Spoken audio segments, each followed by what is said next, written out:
এই দরজাটা বন্ধ করো না। কেন? আমাদের বিয়ে হয়নি না? তোমার ফোন কেন তুলছি না এছাড়া যে কোনো প্রশ্ন থাকলে তুমি করতে পারো। তাহলে সিগারেটটা ফেলে দাও। পারলাম না। তোমার অনেক আগে সিগারেট আমার জীবনে এসেছে। এবার যদি তোমার পর অন্য কোনো মেয়ে আমার জীবনে আসে তার মানে কি আমি তোমাকে ছেড়ে দেবো? বাজে কথা বাদ দাও যায়। আজকে আমার বার্থডে, সেটা জানো তো? জানি। তাহলে তোমার থেকে একটা গিফট তো এক্সপেক্ট করতে পারি। ওইসব আমার কাছে নেই। একটা উইশ নিশ্চয়ই আছে, সেটা নিশ্চয়ই করতে পারো। এসব আমার আসে না। রাইট, এখানেই তোমার সাথে সিদ্ধার্থর তফাৎ যায়। জানো কাল সিদ্ধার্থ আমায় কত বড় সারপ্রাইজ দিয়েছে। বাইরে নিয়ে গেছে, আমায় হীরের আংটি দিয়ে প্রপোজ করেছে। আমি সারা জীবন তোমার সাথে থাকতে চাই জয়। কিন্তু সেই সম্পর্কটাকে ভালো রাখার দায়িত্ব যেমন আমার, এমনি তোমারও। প্রত্যেকের লাইফে একটা অপশন থাকে, গুড, বেটার, বেস্ট। তুমি কোন অপশনটা বেছে নেবে সেটা তোমার দায়িত্ব। অপশনস? তোমার অপশনস চাই তো? সরো পেছনে। মানে? সরো বলছি। তুই এখানে? হ্যাঁ, এই একটু ফার্নিচার দেখতে এলাম। আচ্ছা, ভালো আছিস? এই তো চলছে। চল চল চল। যা দেখ। এখন কিছুক্ষণের জন্য ভেবে নাও যে এটা আমাদের বাড়ি, আর বিয়ের পর আমরা এখানেই থাকবো। তোমার অপশন চাই না? চ্যানেল চেঞ্জ করতে পারো, অনেক অপশন পেয়ে যাবে।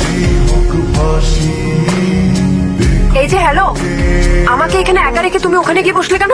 আমি ম্যাচ দেখবো। চলো, টিভি দেখা হয়ে গেছে, এবার বেডরুমে যাই। তুমি শোয়ার আগে কি করো? বই পড়ি। ও, এই যে বই পড়তে পড়তে শুয়ে পড়ো। তুমি আবার কোথায় যাচ্ছ? আমি যাচ্ছি পাশের রুমে মিউজিক শুনতে, লাউড মিউজিক।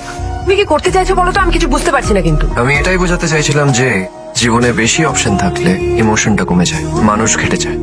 আবার কোথায়? আরেকটা অপশন দেখাচ্ছি। এটা কোথায়? এটা আমার বাড়ি। এসো। হ্যাঁ? কি হলো? কি? ও মা, হ্যাঁ? তোমার বৌমা। হ্যাঁ, করে নিয়েছিস? এই ওঠ ওঠ। আরে,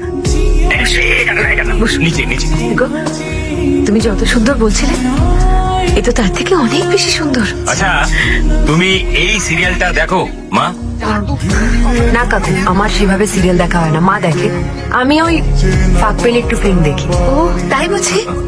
এই এই রিমোটটা দাও তো।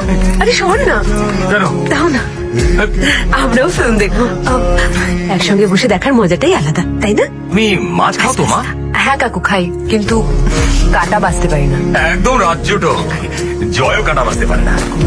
ওর মা এখনো ওকে কাটা বেছে দেয়। এখন দু হাতে দুজনের কাটা বেছে দেবে। থ্যাংক ইউ কাকিমা। এই কাকু কাকিমা এবার থেকে যেগুলো বাদ দিতে হবে মা। এর চেয়ে তুমি যদি আমাদের বাবা মা বলে ডাকো আমাদের ভালো লাগবে। ঠিক আছে বাবা। ইয়া, জিতে গেলাম। কি হলো মানে বুঝতে পারলাম না। আমি ওকে বলেছিলাম 2 মাসের মধ্যে তুমি যদি আমাকে বাবা বলে ডাকো তাহলে তোমাদের বিয়ে কনফার্ম। তুই আমাকে ক্রিকেটের ওয়ার্ল্ড কাপ জেতার আনন্দ দিবি। এই দরজাটা বন্ধ করো না। কেন? কি হলো? আমাদের বিয়ে হয়নি না? তুমি জানো এই বাড়িটা 4 কাঠা জমির ওপরে বানানো। এত জোরে বলছো কেন? আমি তো এখানেই রয়েছি। না, জোরে জোরে বললে বাবা মা ভাববে আমরা শুধু কথা বলছি। এখান থেকে বাস স্ট্যান্ডে যেতে 10 মিনিটও লাগে না। ঠিক আছে মেসমশাই, জোনাকিকে বলবেন আমি এসেছিলাম। ওই তো জোনাকি এসে গেছে। আরে মা, তোর কথাই হচ্ছিল। তোদের বিয়ের ডেট ঠিক করে ফেললাম এ মাসের 24 তারিখ। কোন কোন বন্ধুকে নিমন্ত্রণ করবি এবার ঠিক করে ফেল। হাতে তো আর বেশি সময় নেই, দেরি হয়ে নে। গয়না কিনতে যাবো।